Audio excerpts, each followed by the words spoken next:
नमस्कार तथा सुप्रभात। काया कैरनमा तपाईलाई साथी भोजेन्द्र बस्नेतसँगै मदन पौड्यालको स्वागत छ। काया कैरन उज्यालो रेडियो नेटवर्कसँगै उज्यालो अनलाइन र मोबाइल एप्लिकेसनबाट एकसाथ प्रसारण भइरहेको छ। आज 2077 साल चैत 3 गते मंगलबार, फागुन शुक्ल पक्षको तृतीया तिथि, सन् 2021 मार्च 16 तारिक।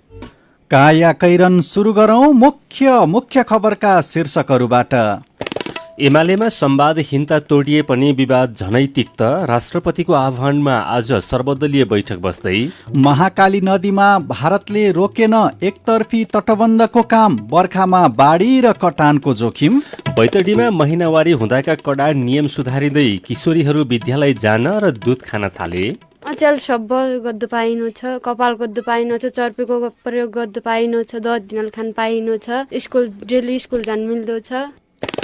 अस्ट्राजेनेकाको खोप नरोक्न विश्व स्वास्थ्य संगठनको आह्वान, खोप सुरक्षित रहेको भनाई। थाइल्याण्डका प्रधानमन्त्री ओचाले आज अस्ट्राजेनेकाकै खोप लगाउने। र स्पेनिस ला लिगामा बार्सिलोनाले हुएस्कालाई 4-1 ले हरायो, मेस्सीको नयाँ रेकर्ड। काया कैरनमा अब खबरको सिलसिला। सत्तारूढ दल एमालेका नेताहरूबीच संवादहीनता तोडिए पनि आन्तरिक विवाद सहमतितर्फ भन्दा विभाजन उन्मुख भएको छ। एमाले पार्टी कार्यालय धुम्बाराईमा हिजो अध्यक्ष केपी शर्मा ओली र नेता माधव कुमार नेपाल समूहबीच भएको संवाद तिक्त बन्यो। सहमतिका सूत्रभन्दा आआफ्ना अडान पेश गरेर दुवै पक्षका नेताले विभाजन उन्मुख स्थितिलाई यथावत राखेको छलफलमा सहभागी भएका नेताहरूले बताएका छन्। ओलीसँगको छलफल सकारात्मक नभएको ब्रिफिङ गर्दै एमाले वरिष्ठ नेता माधव कुमार नेपालले राष्ट्रिय कार्यकर्ता भेला गर्ने पूर्व निर्धारित कार्यक्रम नरोकिने र त्यसको तयारीमा लाग्न आफू पक्षका केन्द्रीय सदस्यहरूलाई निर्देशन दिनुभएको छ। नेपाल पक्षले भोलि र पर्सि काठमाडौँमा राष्ट्रिय कार्यकर्ता भेला गर्ने निर्णय गरेको छ। नेपाल पक्षीय नेताहरूले कार्यकर्ता भेलाको निर्णय गरेपछि ओलीले आज बालुवाटारमा केन्द्रीय कमिटी सदस्यहरूका लागि चियापान कार्यक्रम आयोजना गर्दै सबै नेताहरूलाई म्यासेज पठाउनु भएको थियो। तर नेपाल समूहले त्यो पनि बहिष्कार गर्ने बताएपछि ओलीले नेपाललाई भेट्न प्रस्ताव गर्दै हिजो बिहान फोन गर्नुभएको थियो। नेता नेपालले बालुवाटारमा एक्लै नभेट्ने बताएपछि ओली र नेपाल पक्षीय पदाधिकारीका बीच धुम्बाराईमै हिजो संवाद भएको छ।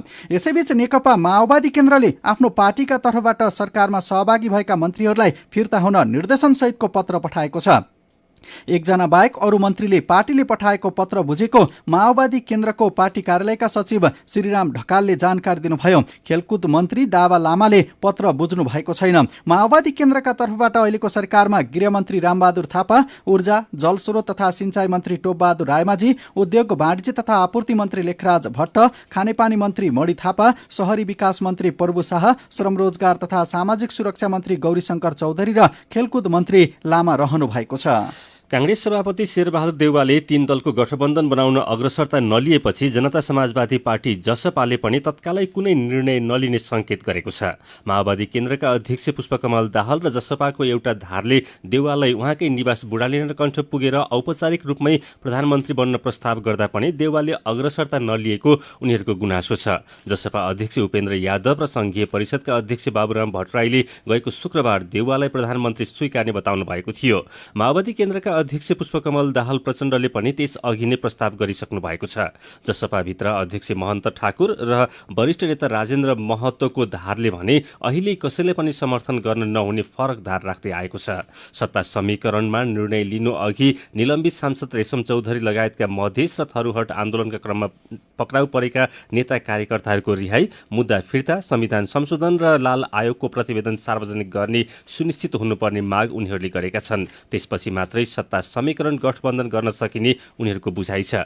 यसैबीच राष्ट्रपति विद्यादेवी भण्डारीले आजका लागि प्रतिनिधि सभामा प्रतिनिधित्व गर्ने राजनीतिक दलहरूको सर्वदलीय बैठक बोलाउनु भएको छ। समसामयिक राजनीतिक विषयवस्तु तथा देशको पछिल्लो राजनीतिबारे छलफल गर्न राष्ट्रपति भण्डारीले दलका नेताहरूलाई बोलाउनु भएको उहाँका स्वकीय सचिव भेषराज अधिकारीले जानकारी दिनुभयो। प्रतिनिधि सभा विघटनको निर्णय सर्वोच्च अदालतले बदर गरिदिएपछि राष्ट्रपति भण्डारीले दलहरूसँग छलफल गर्न लाग्नु भएको हो। वर्तमान सरकारको भविष्य अन्यलमा परेको, नयाँ सरकार गठनको सम्भावनाहरूमाथि राजनीतिक दौडधुप चलिरहेको र सत्तारूढ दल एमाले विभाजनको बाटोमा लागेको अवस्थामा राष्ट्रपतिले संवाद गर्न लाग्नु भएको हो। दलका नेताहरूलाई आज दिउँसो 4 बजे राष्ट्रपति भवन शीतल निवासमा बोलाइएको जसपा संघीय परिषद अध्यक्ष तथा पूर्व प्रधानमन्त्री डाक्टर बाबुराम भट्टराईका स्वकीय सचिव रोशन पोखरेलले जानकारी दिनुभयो। प्रतिनिधि सभाको बैठक आज बस्दैछ। प्रतिनिधि सभाको आजको बैठकमा पनि दलका नेताहरूले सम्बोधन नगर्ने भएका छन्। संसद सचिवालयले निकालेको सम्भावित कार्यसूचीमा शोक प्रस्ताव र बैठकको अध्यक्षता गर्ने सदस्यहरूको मनोनयन गर्ने विषय मात्रै समावेश छ। प्रतिनिधि सभाको बैठकको तयारीका लागि हिजो कार्यव्यवस्था परामर्श समितिको बैठक बसेको थियो। सरकारले संसदलाई बिजनेस दिन नचाहेको नेपाली कांग्रेसका प्रमुख सचेतक बालकृष्ण खाँडले बताउनुभयो। नेपालले काम रोक्न पत्रचार गरे पनि अटेर गर्दै भारतले सीमा नदी महाकालीको बहाव परिवर्तन गरेर दार्चुला सदरमुकाम पारिपट्टि एकतर्फी रूपमा तटबन्ध निर्माण जारी राखेको छ। सीमा नदीमा संरचना निर्माण गर्दा दुवै देशको सहकार्यमा बनाउनु पर्ने प्रचलन विपरीत नेपाली पक्षसँग समन्वय नगरी भारतले धमाधम तटबन्ध बनाइरहेको हो। गएको पुसमै महाकालीको धार बदलिने गरी काम थाल्दा जिल्ला प्रशासन कार्यालय दार्चुलाले रोक्न भन्दै पत्रचार गरेको थियो। त्यसको बेवास्ता गर्दै भारतले झण्डै 120 मिटर लामो तटबन्ध निर्माण गरिसकेको छ। अझै झण्डै 20 देखि 25 मिटरमा जग राख्ने काम भइरहेको छ। महाकालीको धार नेपालतर्फ फर्काएर संरचना निर्माण गरिरहेकोले बर्खामा बाढी र कटानको जोखिम बढेको छ। महाकाली पारीको नेपाली भूमिमै भारतले तटबन्ध बनाउन सुरु गरेपछि पुस 25-26 गते नापी विभागको प्राविधिक टोलीले स्थलगत अध्ययन गरेर त्यसको प्रतिवेदन परराष्ट्र मन्त्रालयलाई बुझाएको थियो। तर परराष्ट्रले अहिलेसम्म त्यस प्रतिवेदन सार्वजनिक गरेको छैन। नेपालको कति क्षेत्रफल भारतले तटबन्ध बनाएको भन्नेबारे स्थलगत अध्ययन गर्न गएको टोलीका नापी विभाग प्रमुख दयानन्द जोशीले नेतृत्व गर्नुभएको थियो। हामीले स्थलगत अध्ययन प्रतिवेदन परराष्ट्र मन्त्रालयमा बुझायौं उहाँले भन्नुभएको छ। तर त्यस बारेमा बुझ्न उतै सोध्नुपर्ने उहाँको भनाइ छ। दार्चुलाका महाकाली छेउका स्थानीयले पनि नदीले धार परिवर्तन गर्दा नेपालको भूभाग भारततिर गएको बताएका छन्। गल्फैका स्थानीय लोकमणि ठगुन्नाका अनुसार नदी किनारमा गाउँलेले खेल्ने पुरै भाग अहिले नदी पारी गइसकेको छ। भारतले रोकेन एकतर्फी तटबन्धको काम, नेपालले काम रोक्न पत्रचार गरे पनि भारतले मानेन शीर्षकमा आजको कान्तिपुर दैनिकले खबर छापेको छ। सेनाको नेतृत्वमा बनिरहेको काठमाडौँ निजगढ फास्ट ट्र्याकको 52 अर्बको ठेक्का प्रक्रियामा संसदको सार्वजनिक लेखा समितिले छानबिन थालेको छ। फेज 1 मा 27 अर्बको ठेक्कामा अघिल्लो पटक प्री क्वालिफिकेसनमा अयोग्य ठहरीको निर्माण कम्पनीलाई नै प्रतिस्पर्धाका लागि छनौट गरिएको छ। त्यस्तै फेज 2 मा 25 अर्बको ठेक्कामा आर्थिक प्रतिस्पर्धाका लागि एउटा मात्रै कम्पनी छानिएको छ, जबकि 22 वटा कम्पनीले प्रतिस्पर्धाका लागि आवेदन दिएका थिए। लेखा समितिले फागुन 26 मा सेनालाई पठाएको पत्रमा 7 दिनभित्र ठेक्कासँग सम्बन्धित सबै कागजपत्र उपलब्ध गराउन भनेको छ। तर हिजोसम्म 6 दिन बित्दा पनि सेनाले कुनै जवाब दिएको छैन। समितिले ठेक्कासँग सम्बन्धित मुख्यतः विभिन्न प्रश्नहरूलाई उठाएको छ। फास्ट ट्र्याक अन्तर्गत झण्डै 1 खर्ब 75 अर्ब खर्च हुने अनुमान छ। सुरुङ र जटिल प्रकृतिका पुल बनाउने कामलाई सेनाले 2 भागमा विभाजन गरेको छ। फेज 1 का लागि 27 अर्ब र फेज 2 का लागि 25 अर्ब लागतको अनुमान छ। तपाईँ काया कैरन सुन्दै हुनुहुन्छ। काया कैरनमा बैतडीमा महिनावारी हुँदाका कडा नियम सुधारिँदै गएको बारे रिपोर्टसँगै खबरको सिलसिला बाँकी नै छ, सुन्दै गर्नुहोला।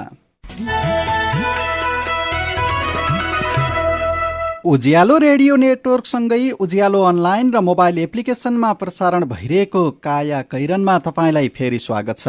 काया कैरनमा यतिन्जेल हामीले एमालेमा संवादहीनता टोडिए पनि विवाद झनै तिक्त, राष्ट्रपतिको आह्वानमा आज सर्वदलीय बैठक बस्दै महाकाली नदीमा भारतले रोकेन एकतर्फी तटबन्धको काम, बर्खामा बाढी र कटानको जोखिम लगायतका खबर प्रस्तुत गर्यौं। अब बाँकी प्रसङ्ग। एक साता अघि दैलेख रामकी सुकी बडुवालले 4 छोराछोरीसहित कर्णालीमा हाम फालिन्। घरेलु हिंसाका कारण उनी आत्महत्या गर्न बाध्य भएको प्रहरीको प्रारम्भिक अनुसन्धानले देखाएको छ।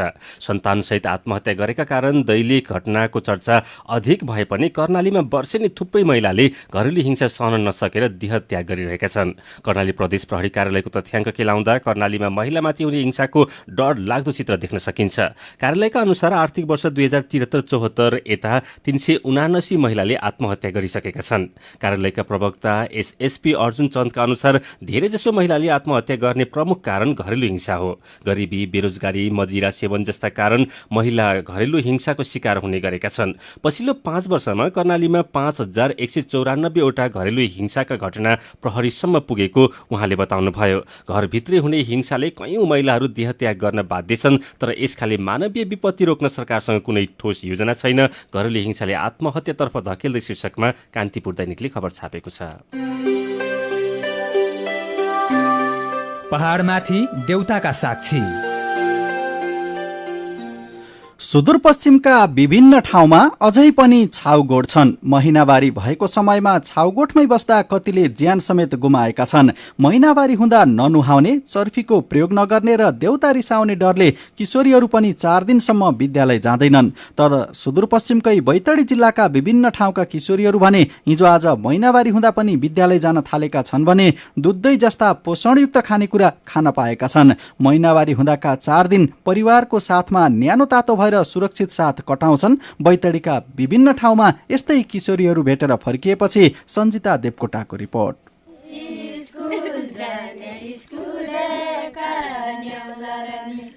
विद्यालय जान्न पाउँथ्यो, स्कुल जान्छ बाटोमुनि देवता छन् भन्नुहुन्थे। हामीलाई देवता लाग्दैन, पितर लाग्दैन भन्नुहुन्थे। स्कुल जान्न दिन्थे। मेरो एक्जाम छुट्यो 8 क्लासमा। बैतडीको डिलासैनी गाउँपालिकाको दौखोलाकी सरस्वती बोहरा महिनावारी भएकै कारण परीक्षा छुट्दाको आफ्नो अनुभव सुनाउँदै। सरस्वतीको कक्षा 8 को परीक्षा महिनावारी भएकै कारण छुट्यो। धन्न विद्यालय शिक्षकले कुरा बुझिदिए र पछि परीक्षा दिन पाउनुभयो। हरेक महिनाको 4 दिन विद्यालय यसै गरी छुट्थ्यो, किनकि महिनावारी भएका बेला स्कुल जान पाइँदैन थियो। तर 1 वर्ष अघिदेखि सरस्वतीको यो चिन्ता सकिएको छ। 1 वर्ष भयो महिनावारी हुँदा पनि उहाँ विद्यालय जानुहुन्छ। पहिले पहिले महिनावारी भएका बेला स्कुल जाँदा देउता रिसाउने डरले काप्ने मन आजकाल नियमित विद्यालय जान पाउँदा खुसीले गदगद छ सरस्वतीको। अहिले हम चर्पीको प्रयोग गर्दा स्कुल जान पाउन अहिले खुसी छु।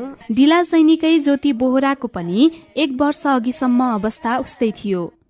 अहिले 10 कक्षामा पढ्ने ज्योतिको कक्षा 8 सम्म हरेक महिनाको 4 दिन पढाइ छुट्यो। घरमा पनि कहाँ सजिलो गरी बस्न पाइन्थ्यो र। महिनावारी हुँदा 4 दिनसम्म कपाल कोर्न नमिल्ने, घर परिवारका अरू सदस्यले प्रयोग गर्ने चर्पी प्रयोग गर्न नहुने जस्ता नियममा बाँधिएर बस्नु पर्थ्यो। सबैले मान्दै आएको चलन मान्नै पर्छ जस्तो लाग्यो ज्योतिलाई पनि। तर आजकाल त यी सबै कुरा गर्न छाडेको पनि वर्ष दिन नागिसक्यो। अचेल सब गद्दु पाइनु छ, कपाल गद्दु पाइनु छ, चर्पीको प्रयोग गद्दु पाइनु छ, दही दिनल खान पाइनु छ, स्कुल डेली स्कुल जान मिल्दो छ। 17 वर्षीय तारा बोहरालाई पनि विद्यालय जान नपाउँदा असाध्यै पीडा हुन्थ्यो। स्कुल जाने समयमा महिनावारी भएकै कारण दिनभरि घरको एउटा कुनामा कोच्चिन पर्दा मन भत्पति पोल्थ्यो। तर गाउँ गाउँमै विभिन्न संस्थाले जनचेतनामूलक कार्यक्रम चलाए। महिनावारी हुनु भनेको सामान्य कुरा हो भनेर तारा सहित उहाँका गाउँका अभिभावकलाई बुझाइदिए। देउता रिसाउने डरले महिनै पिच्छे स्कुल छुटाउँदा सन्तानको भविष्यमा पर्ने असर पनि बताइदिए। त्यसपछि भने विद्यालय जान पाइयो भन्नुहुन्छ तारा। एक्लो बस्नुहुन्थे, अनि कुनान बसिरहनुहुन्छ, अनि अझै स्कुल जानु, चर्पीको प्रयोग गर्दा दही दुध खान। कक्षा 10 मा पढ्ने दुरानाथको पनि नियमित स्कुल जान थालेपछि पढाइ राम्रो भएको छ।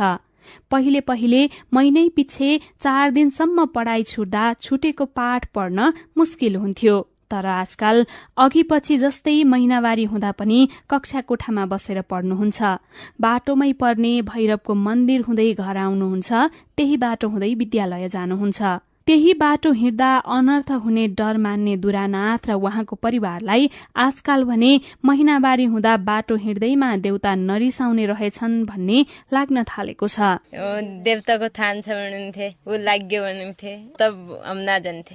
देवता छ तर चाहिँ आजभोल त उत्तीर्ण नचको नजान हो जाना छ। प्रत्येक गाउँमा एउटा न एउटा देउताको मन्दिर छ। मन्दिर भएकै बाटो भएर विद्यालय जाँदा देउता रिसाउने र त्यसको असर नराम्रो पर्ने डरले परिवारले नै किशोरीहरूलाई महिनावारी भएका बेला विद्यालय पठाउँदैनथे।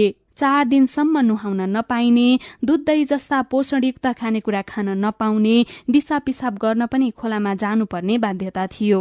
महिनावारी भएको 4 दिनसम्म भात पनि नुनसँग खान्थे किशोरीहरू। तर गाउँका मानिस आफै सचेत भएर अहिले यस्तो चलन हटाएका छन्।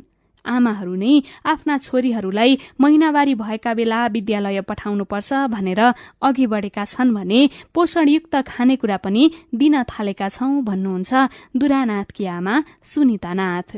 छोरीलाई म टन्न खाना दिन मेरो छोरीलाई म तसा बादमा न राख्दे अब ओले तत्तु अलग बसे चलाउन अब हो ठोकी बिस्तार बिस्तार हामीले हटाए सके। पहाडमाथि देउताका साक्षी श्रृङ्खला अन्तर्गत पर्सी महिनावारी हुँदा 3 दिनसम्म दिशा समेत नगर्ने महिलाहरूका भनाई प्रस्तुत गर्नेछौं। तपाईँ अहिले सुन्दै हुनुहुन्छ काया कैरन। हामीसँग मेरो पनि भन्नु छ सँगै खबरको सिलसिला बाँकी नै छ, सुन्दै गर्नुहोला। सीधा कुरा प्रष्ट विचार काठमाडौँमा 90 मेगाहर्ज उज्यालो रेडियो नेटवर्क मार्फत देशभरिका विभिन्न एफएम स्टेशन तथा उज्यालो अनलाइन र मोबाइल एप्लिकेशनमा प्रसारण भइरहेको काया कैरनमा तपाईँलाई फेरि स्वागत छ। अब बाँकी खबर। बजार अनुगमन र सवारी साधन मर्मत गर्न बजेट अभाव भएको भन्दै वाणिज्य आपूर्ति तथा उपभोक्ता संरक्षण विभागले अनुगमन सुस्त हुने गरेको जनाएको छ। उसले थप बजेटका लागि उद्योग वाणिज्य तथा आपूर्ति मन्त्रालय मार्फत अर्थ मन्त्रालयमा फाइल समेत पठाइसकेको छ। यसरी बजेट अभाव देखाएर कामबाट पन्छिने गरेको विभागले हिजो विश्व उपभोक्ता अधिकार दिवस भने काठमाडौँको नयाँ बानेश्वरमा रहेको 5 तारे होटल एभरेस्टमा गरेको छ। सरकारले विश्व उपभोक्ता अधिकार दिवस मनाइरहँदा उपभोक्ता बजार भने भद्रगोल छ। खाद्य वस्तु, तेल, दुग्ध पदार्थ, पानी, निर्माण सामग्री लगायत वस्तुमा उपभोक्ता दैनिक जस्तो ठगिएका छन्। सरकारी नियामक निकायले दैनिक जस्तो अनुगमन गरिरहेको दावी गरे पनि उपभोक्ता पाइलै पछि ठगिने गरेका छन्। राजनीतिक घटनाक्रम परिवर्तनसँगै पछिल्लो समय विशेष गरी खाद्यान्न, तेल र पानीको मूल्य आकाशिएको छ, तर अनुगमन भने सुस्त छ। मेरो पनि भन्नु छ। दैलेखको खानीबाट पेट्रोल र नवलपरासीबाट फलाम कहिले निस्किएला शीर्षकको खबर उज्यालो अनलाइनमा पढेपछि शिव जैरू उज्यालोको फेसबुक पेजमा निराशा व्यक्त गर्दै लेख्नुहुन्छ, खै कहिले पो निस्केला र म सानो हुँदा सुनेको अझै सुन्दैछु, बुढेसकालसम्म नै सुन्नुपर्ने हो कि? यही विषयको खबरमा लक्ष्मण बहादुर सुनुवारको प्रतिक्रिया छ, सही तरिकाले काम गरेपछि असम्भव भन्ने के नै हुन्छ र, बरु छिट्टै अध्ययन गरी काम सुरु गर्नु पर्ला। चितवनमा 4 चक्के मेसिनबाट धान रोपाई भएको खबरमा टंक निर्दोष लेख्नुहुन्छ, यस्तै धान रोप्ने मेसिन देशभरका किसानलाई सरकारले सर्वसुलभ रूपले उपलब्ध गराउनुपर्छ। उन्नत बिउ र मल पनि दिनुपर्छ। सिंचाई सुविधा पुग्नुपर्छ। मल, बिउ, सिंचाई र प्रविधिमा पहुँच पर्याप्त भए पो सरकारले भने जस्तो कृषि क्रान्ति सम्भव हुन्छ। अनि सगरमाथा चढ्न बहराइनका राजकुमार सहितको टोली नेपालमा आएको खबरमा आकाश पाण्डे खुशी व्यक्त गर्दै लेख्नुहुन्छ, खबर सुनेर एकदमै खुशी लाग्यो। बहराइनदेखि नेपालमा आएर विश्वको सर्वोच्च शिखर सगरमाथा चढ्न लागेकोमा उच्च शिखरसम्म पुग्ने यात्रा सफल बनोस् अनि नेपालको यात्रा सहज र सम्झन लायक रहोस्, शुभकामना। विचारका लागि तपाईलाई धन्यवाद। मेरो पनि भन्नु छ। मेरो पनि भन्नु छ प्रस्तुत गर्दै हुनुहुन्थ्यो साथी जानुका दुवाडी। काया कैरनमा अब विदेशको खबर। विश्व स्वास्थ्य संगठन WHO ले अस्ट्राजेनेकाले आविष्कार गरेको कोरोना विरुद्धको खोप नरोक्न फेरि आह्वान गरेको छ। अस्ट्राजेनेकाको खोप लगाएपछि रगत जम्ने समस्या देखिएको भन्दै युरोपका विभिन्न देशले खोप लगाउने काम रोक्न थालेपछि विश्व स्वास्थ्य संगठनले खोप र रगत जम्ने समस्याबीच सम्बन्ध नरहेको भन्दै खोप कार्यक्रमलाई निरन्तरता दिन भनेको बीबीसीले जनाएको छ। WHO ले यसअघि पनि यो खोप सुरक्षित रहेको बताइसकेको छ। यसैबीच थाइल्याण्डका प्रधानमन्त्री प्रयुत चान ओचाले आज अस्ट्राजेनेकाकै खोप लगाउनु हुने भएको छ। थाइल्याण्डले पनि अस्ट्राजेनेकाको खोप लगाउन रोकेको थियो। अब खेल खबर। स्पेनिस ला लिगा अन्तर्गत बार्सिलोनाले हुएस्कालाई 4-1ले हराएको छ। बार्सिलोनाको जितमा लियोनल मेसीले 2 गोल तथा एन्टोनी ग्रिजम्यान र ओस्कार मिनगुएजालले 1-1 गोल गरे। हुएस्काका राफा मिरले 1 गोल फर्काए। मेसीले यो खेलमा नयाँ रेकर्ड समेत बनाएका छन्। मेसीले ला लिगामा बार्सिलोनाका लागि 767 खेल खेल्दै बार्सिलोनाका जाभी हर्नान्डेजसँग बराबरी गरेका छन्। जितपछि बार्सिलोनाका ला लिगाको दोस्रो स्थानमा उक्लिएको छ। बार्सिलोना शीर्ष स्थानको एटलेटिको मैड्रिड भन्दा 4 अङ्कले पछाडि छ। बार्सिलोनाको 27 खेलमा 59 अङ्क छ। भारत र इङ्ल्यान्ड बीचको बाँकी 3 टी20 खेल बन्द रङ्गशालामा हुने भएका छन्। गुजरातमा कोरोना भाइरस संक्रमण दर बढ्दै गएकाले स्वास्थ्य सुरक्षा सावधानी अपनाएर बाँकी 3 खेल बन्द रङ्गशालामा गर्न लागि हो। गुजरात क्रिकेट संघले बीसीसीआईको छलफलपछि खेल बन्द रङ्गशालामा गर्ने र टिकटको रकम फिर्ता गर्ने निर्णय गरेको हो। भारत र इङ्ल्यान्ड बीच आज एउटा खेल हुनेछ भने बाँकी 2 खेल बिहिबार र शनिबार अहमदाबादमा हुनेछ। हामी काया कैरनको अन्त्यतिर आइपुगेका छौं। अब केही खबर संक्षेपमा। डोटीका 3 गाउँपालिकाको केन्द्रसम्म सडक पुग्ने भएको छ। बोक्टान, फुसिल्ड, साइल र आदर्श गाउँपालिकाको केन्द्रसम्म कालोपत्र सडक पुर्याउने गरी समझदारी भएपछि स्थानीय बासिन्दा खुसी भएका छन्। काठमाडौँको बौद्धबाट प्रहरीले बरामद गरेको खानीजन्य पदार्थमा प्रशोधन ऐको युरेनियम कण रहेको पुष्टि भएको छ। नेपाल विज्ञान तथा प्रविधि प्रतिष्ठान नासमा गरिएको अध्ययनबाट त्यस्तो देखिएको हो। काया कैरनमा अब उखानको पालो। चैतमा फालिएको काठ असारमा काम लाग्छ। उज्यालो रेडियो नेटवर्कबाट प्रसारण भइरहेको काया कैरन सक्नु अघि मुख्य खबर फेरि एकपटक। एमालेमा संवादहीनता तोडिए पनि विवाद झनै तिक्त। राष्ट्रपतिको आह्वानमा आज सर्वदलीय बैठक बस्दै महाकाली नदीमा भारतले रोकेन एकतर्फी तटबन्धको काम। बर्खामा बाढी र कटानको जोखिम। बैतडीमा महिनावारी हुँदाका कडा नियम सुधारिँदै किशोरीहरू विद्यालय जान र दुध खान थाले। अस्ट्राजेनिकाको खोप नरोक्न विश्व स्वास्थ्य संगठनको आह्वान। खोप सुरक्षित रहेको भनाई। थाइल्याण्डका प्रधानमन्त्री ओचाले आज अस्ट्राजेनिकाकै खोप लगाउने। र स्पेनिस ला लिगामा बार्सिलोनाले हुएस्कालाई 4-1ले हरायो। मेस्सीको नयाँ रेकर्ड। आजको काया कैरन सकिएको छ। काया कैरनबाट प्राविधिक साथी प्रवीण श्रेष्ठसँगै हामी भोजेन्द्र बस्नेत र मदन पौड्याल बिदा माग्छौं। काया कैरन सुन्नु भएकोमा तपाईँलाई धन्यवाद। उज्यालो मोबाइल र अनलाइनमा प्रसारण भइरहेका उज्यालो र अनलाइनका सामग्री भाइबरमा पनि उपलब्ध छन्। कोरोनाबाट बच्न घर बाहिर निस्कने बेला मास्क लगाउन नबिर्सौं। नमस्कार।